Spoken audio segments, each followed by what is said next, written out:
नमस्कार। विज्ञान, प्रौद्योगिकी, आविष्कार और नवाचार से जुड़ी जानकारियों के कार्यक्रम ज्ञान विज्ञान में आपका स्वागत है। मैं हूं राकेश अंधानिया।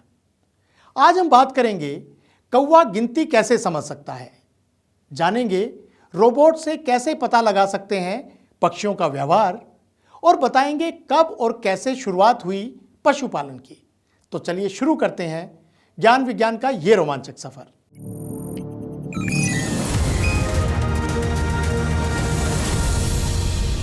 पशु पक्षियों की ना जाने कितनी ऐसी आदतें और प्रतिक्रियाएं हैं जिन्हें देखकर वैज्ञानिकों ने मनुष्य के मस्तिष्क की प्रक्रिया को समझने की कोशिश की है। अब इसमें कौवे का नाम भी शामिल हो गया है। आमतौर पर चालाक समझे जाने वाला यह पक्षी गिनती भी कर सकता है। अब कौवे की इस खूबी से इंसानों के गिनती करने के हुनर का पता लगाने में आसानी हो सकती है। ज्ञान विज्ञान की यह स्पेशल रिपोर्ट। हम सब ने थ्रस्टी क्रो की कहानी सुनी भी होगी और पढ़ी भी होगी, तो जाहिर है हम सब कौवे की होशियारी के कायल हैं। अब ये कहानी कितनी सच है कितनी नहीं ये तो नहीं पता, लेकिन कौवे 16 तक गिनती कर सकते हैं। कोई कहानी नहीं बल्कि वैज्ञानिकों का अध्ययन है। उनका मानना है कि अगर कौवे के सामने कुछ डिब्बे खाली रखे जाएं और कुछ में खाने की चीजें छुपाई जाएं, तो कौवा उन सभी डिब्बों को उलट देता है जिनमें खाना है, बल्कि खाली डिब्बों को छोड़ देता है। यही नहीं, ये भी देखा गया है कि अगर बगीचे में कौवे हैं और कुछ लोग वहां आ जाएं, तो कौवे छिप जाते हैं, लेकिन जब तक आखिरी आदमी ना चला जाए वे नीचे नहीं आते, यानी वो संख्या ताड़ लेते हैं। जर्मनी के टुम्बिंजन विश्वविद्यालय के जंतु वैज्ञानिकों ने इनमें एक और तथ्य जोड़ा है। उन्होंने एक अध्ययन किया और अपने शोध पत्र में कहा कि कौवों की यह क्षमता मनुष्यों में संख्या कौशल विकास को समझने में सहायक हो सकती है। इन शोधकर्ताओं ने कैरियन कौवों को इशारे पर बोलने का प्रशिक्षण दिया। इसके बाद अगले कुछ महीनों तक कौवों को स्क्रीन पर 1, 2, 3 या 4 के दृश्य संकेत दिखने पर इन्हें इतनी ही संख्या में काव करना ये सिखाया गया। उन्हें ऐसे ध्वनि संकेतों से भी परिचित कराया गया जो एक एक अंक से जुड़े थे। काम पूरा होने पर उन्हें एंटर की पर चोंच मारने का भी प्रशिक्षण दिया गया। हैरत की बात है कि इन कौवों ने ज्यादातर बिल्कुल सही पहचान की और उतनी ही बार काव काव किया जितना नंबर उन्हें दिखाया या सुनाया गया। इस प्रयोग से ये भी पता लगा कि कौवे की पहली काव से ये अंदाजा लगाया जा सकता है कि वो कितनी बार आवाज निकालेगा। इसका मतलब ये हुआ कि कौवा पहले से ही काव की संख्या की योजना बना लेता है, यानी ये प्रक्रिया सचमुच संज्ञानात्मक नियंत्रण में है। यानी हो सकता है कि थ्रस्टी क्रो ने भी पत्थर डालते समय इनकी गिनती की हो, लेकिन विज्ञान का ये प्रयोग वाकई काफी मजेदार और ज्ञानवर्धक है।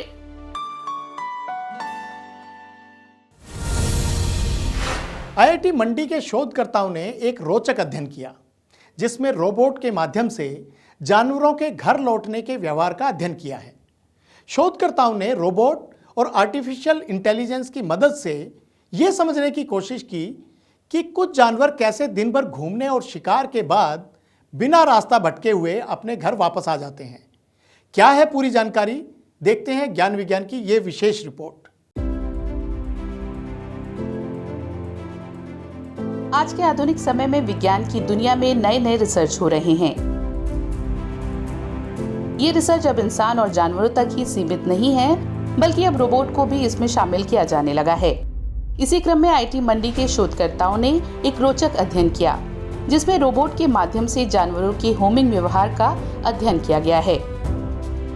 उन्होंने छोटे प्रोग्रामेबल रोबोट का उपयोग किया ताकि ये समझ सकें कि कुछ जानवर कैसे दिन भर की खोज और शिकार के बाद बिना रास्ता भटके हुए अपने घर वापस आते हैं।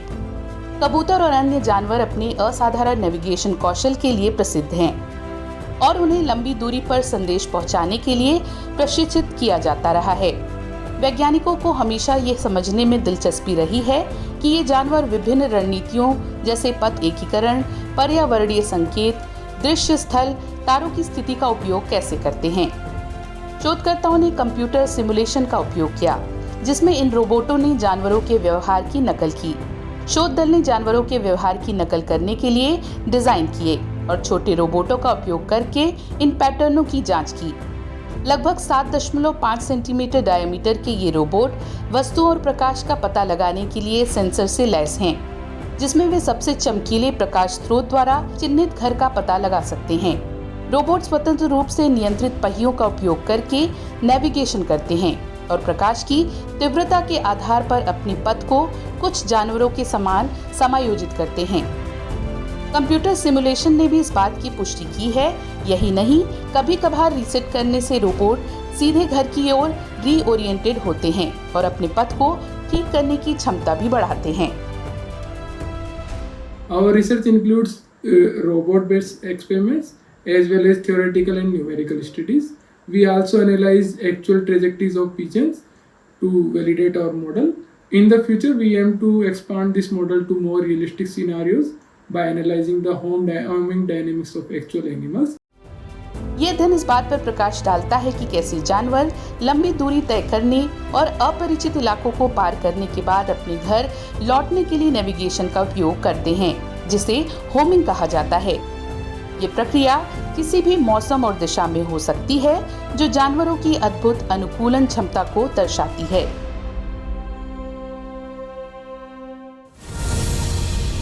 मानव जीवन में पशुओं का खास महत्व रहा है। आज पशुओं और जानवरों के बिना मानव जीवन की कल्पना करना मुश्किल ही नहीं, असंभव लगता है।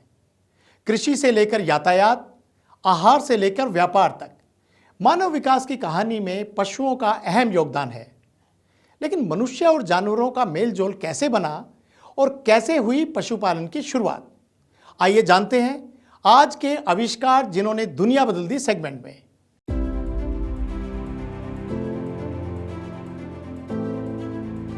लगभग 20,000 साल पहले आखिरी हिमयुग के बाद की दुनिया बिल्कुल अलग थी। ऐसा माना जाता है कि जलवायु परिवर्तन ने जानवरों को तितर-बितर कर दिया था, जिससे प्रारंभिक मनुष्यों को भोजन की तलाश में लंबी दूरी तय करनी पड़ी। इस यात्रा के दौरान छोटे छोटे जानवर भी भोजन की तलाश में इंसानों के आसपास आने लगे और इसी क्रम में सबसे पहले कुत्ते यूरोप में लगभग 18,000 साल पहले पालतू बनाए गए थे। कुत्ते शिकार और सुरक्षा में इंसानों के साथी बन गए और मानव समाज में अपनी जगह पक्की कर ली। समय के साथ मानव समाज बढ़ने लगा और लगभग 13,000 ईसा पूर्व बकरी और भेड़ को पालतू बनाया गया, जिन्हें उनके प्रबंधनीय आकार और दूध, मांस और ऊन जैसे मूल्यवान संसाधनों के लिए चुना गया। लगभग 9,000 साल पहले मनुष्यों ने सुअरों को पालतू बनाना शुरू किया। गाय, जो आधुनिक कृषि का एक आधार है, लगभग 8,000 साल पहले तुर्की और मैसेडोनिया के क्षेत्रों में गाय पालतू बनाई गई थी। मुर्गियां और अन्य पोल्ट्री लगभग 7,000 ईसा पूर्व पालतू बनाए गए, जो अंडे और मांस प्रदान करते थे। घोड़े, जो लगभग 4,000 ईसा पूर्व पालतू बनाए गए, इसने परिवहन और कृषि में क्रांति ला दी और अपनी ताकत और गति के लिए अनिवार्य बनाए गए। इसके अलावा घोड़े और हाथी का इस्तेमाल युद्ध में भी होने लगा। जैसे जैसे मानव समाज बढ़ता गया, उनकी श्रम की आवश्यकता भी बढ़ती गई। उन्होंने घोड़े, गधे, हाथी, कुत्ते, भैंस, ऊंट और बारहसिंगा सहित विभिन्न स्तनधारियों को श्रम के लिए पालतू बनाया। ये जानवर परिवहन, खेती और निर्माण में सहायता करते हुए प्रारंभिक सभ्यताओं की रीढ़ की हड्डी बन गए। 18वीं सदी ने पशुपालन में एक महत्वपूर्ण मोड़ लाया। कृषि वैज्ञानिकों ने शोध करना शुरू किया, जिससे मांस, ऊन और दूध की पैदावार में वृद्धि हुई। नवाचार की इस अवधि ने आधुनिक पशुपालन प्रथाओं की नींव रखी, जिससे बढ़ती आबादी के लिए संसाधनों की निरंतर आपूर्ति सुनिश्चित हुई। और इस प्रकार जानवरों और इंसानों का संबंध सिर्फ परिवहन और भोजन तक ही सीमित नहीं रहा, बल्कि आज के समय में जानवर हमारे जीवन के हर पहलू में साथ दे रहे हैं। चाहे खेल हो या सांस्कृतिक कार्यक्रम, वहाँ भी ये जानवर अपनी भूमिका बखूबी निभा रहे हैं। 26 जनवरी की परेड में सेना के साथ साथ घोड़े और ऊंट भी कदम ताल करते हुए शान से आगे बढ़ते हैं। यही नहीं, विश्व स्तरीय खेल आयोजन में भी ये हिस्सा लेते हैं। ऐसा समझा जा सकता है कि जानवर मानव जीवन का एक अभिन्न हिस्सा हैं।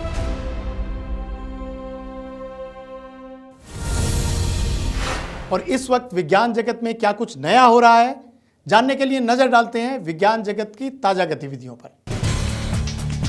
एक अध्ययन में पहली बार मानव मस्तिष्क में माइक्रोप्लास्टिक पाया गया है। अमेरिका के नेशनल इंस्टीट्यूट ऑफ हेल्थ द्वारा प्रकाशित एक हालिया अध्ययन में शोधकर्ताओं ने पाया कि वर्ष 2024 की शुरुआत में मानव मस्तिष्क का विश्लेषण करने से उसमें मस्तिष्क के वजन के हिसाब से औसतन 0.5% माइक्रोप्लास्टिक मौजूद था। शोधकर्ताओं ने यह भी पाया है कि 2016 और 2024 के बीच मस्तिष्क के नमूनों में प्लास्टिक की मात्रा में लगभग 50% की वृद्धि हुई है। ये पर्यावरणीय प्लास्टिक प्रदूषण में वृद्धि और मानव स्वास्थ्य के लिए हानिकारक है। इस अध्ययन में पाए गए माइक्रोप्लास्टिक्स ज्यादातर पॉलिथीन से बने थे। ये दुनिया में सबसे अधिक उत्पादित प्लास्टिक है और इसका उपयोग बोतल के ढक्कन और प्लास्टिक बैग जैसे कई रोजमर्रा के उत्पादों के लिए किया जाता है। हाल ही में शोधकर्ताओं ने मानव जीनोम में डीएनए की 50,000 रहस्यमय गांठों का मानचित्रण किया है। हालांकि डीएनए अपने दोहरे हेलिकल आकार के लिए प्रसिद्ध है, लेकिन गार्वन इंस्टीट्यूट ऑफ मेडिकल रिसर्च के शोधकर्ताओं ने पाया है कि मानव जीनोम में बहुत सारी असामान्य गांठ जैसी डीएनए संरचनाएं भी हैं, जिन्हें आई मोटिफ कहा जाता है। EMBO जर्नल में प्रकाशित इस अनूठी डीएनए संरचनाओं का ये पहला व्यापक मानचित्र है, जो बीमारी में शामिल जीन रेगुलेशन में उनकी संभावित भूमिकाओं पर प्रकाश डालता है। इस अध्ययन के निष्कर्ष इस बात की पुष्टि करते हैं कि आई मोटिफ्स सिर्फ प्रयोगशाला की जिज्ञासा नहीं है, बल्कि व्यापक है और जीनोमिक कार्य में प्रमुख भूमिका निभाने की संभावना रखते हैं। डीएनए की छिपी संरचनाओं के अभिनव अध्ययन से कैंसर सहित बीमारियों के उपचार और निदान के लिए नए दृष्टिकोण सामने आ सकते हैं।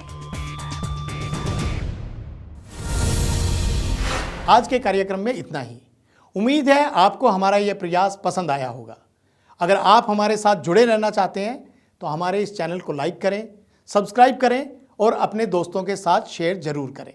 हम अगले हफ्ते फिर हाजिर होंगे ऐसी ही कुछ नई पुरानी रोमांचक जानकारियों के साथ। तब तक के लिए नमस्कार।